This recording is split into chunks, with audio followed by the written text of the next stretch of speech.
So when we say that experiments are controlled study of human behavior in a lab or in field, we need to then talk about control conditions.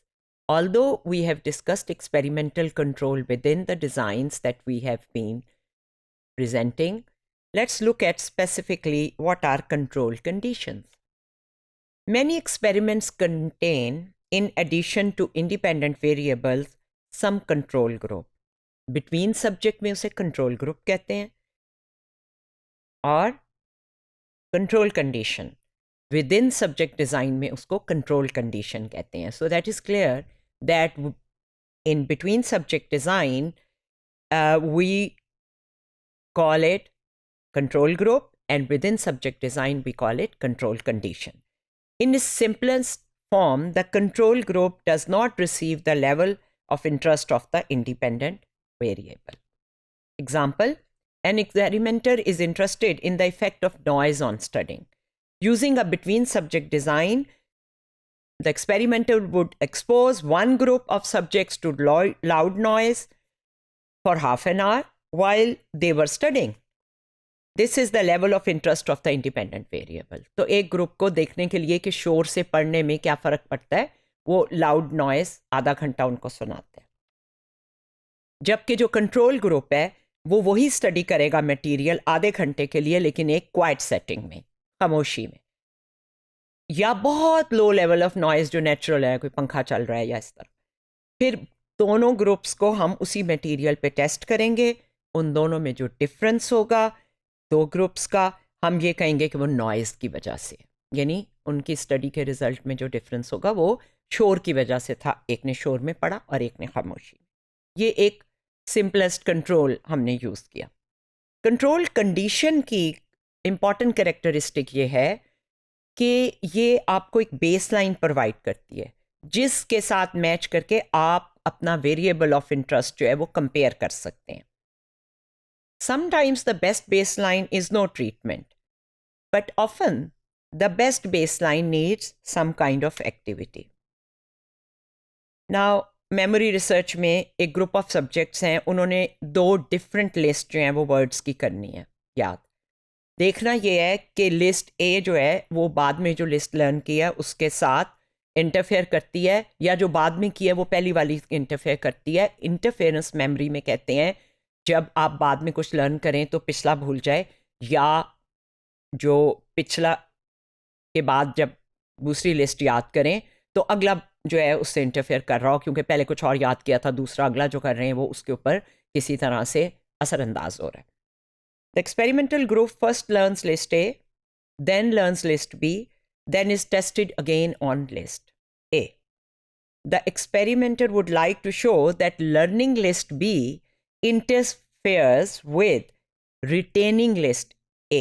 Retaining means yaad rakhna. But before any conclusion of this sort can be reached, a comparison control condition is required. Merely comparing the final test of list A with the first test is insufficient because subject might do worse on the last list. A test simply last list A test simply because they are tired, or they might do better because they have had extra practice. So जो list आपने last list है उसके ऊपर वो poorly भी perform कर सकते हैं क्योंकि वो थक गए हैं, या बेहतर भी परफॉर्म कर सकते हैं क्योंकि याद कर रहे थे, पहले भी की और फिर की तो उनकी प्रैक्टिस हो गई है. तो इसलिए खाली इसको कंपेयर करना जो है वो सफिशिएंट नहीं है. Control condition with no treatment would have a control group learn list A, then sit around for the time it took the experimental group to learn list B, and then be tested on list A again. But this would be a poor control condition because subjects might practice or rehearse list A while they are sitting around. फारिग बैठे ना, तो जो पहले कराई थी फिर कहते हैं कुछ ना करो बैठे रहो, और दूसरों को जो है वो आप दूसरी लिस्ट कराते हैं, तो वो उतनी देर में हो सकता है माइंड में रिहर्स करते रहें, तो ये तो उनकी परफॉर्मेंस फिर इम्प्रूव हो जाएगी. एंड लगेगा हमें इनकरेक्टली लगेगा कि असल में एक्सपेरिमेंटल ग्रुप जो लिस्ट बी है उसने इंटरफेयर किया है ज़्यादा लिस्ट ए के साथ.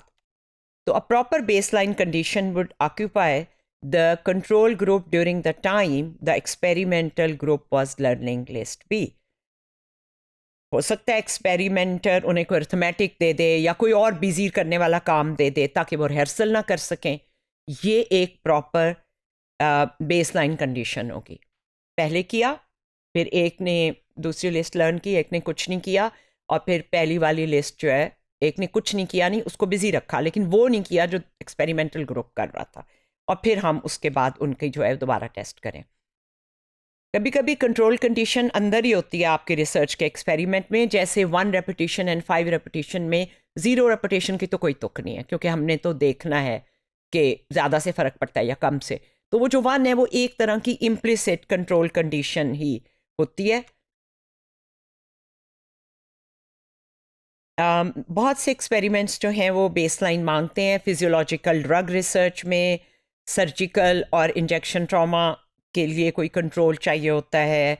सो a subject might receive a sham operation और the injection of an inert condition, जिसे हम प्लेसिबो कहते हैं, जिसमें कुछ भी नहीं होता, एक को दवाई और दूसरे को कोई ऐसे ही विटामिन का या सलाइन वाटर का दे देते हैं. तो फिर उनको कंट्रोल के साथ हम एक्सपेरिमेंटल को कंपेयर करते हैं. इस सब की कंक्लूजन क्या है? Experiments need to be designed with many considerations in mind in order to satisfy the criteria and assumptions of experimental method, because experimental method criteria is very stringent. Hence, in order to establish cause and effect, the experiments have to be designed with care, keeping in mind all the confounding variables and keeping in mind what can interfere with your results.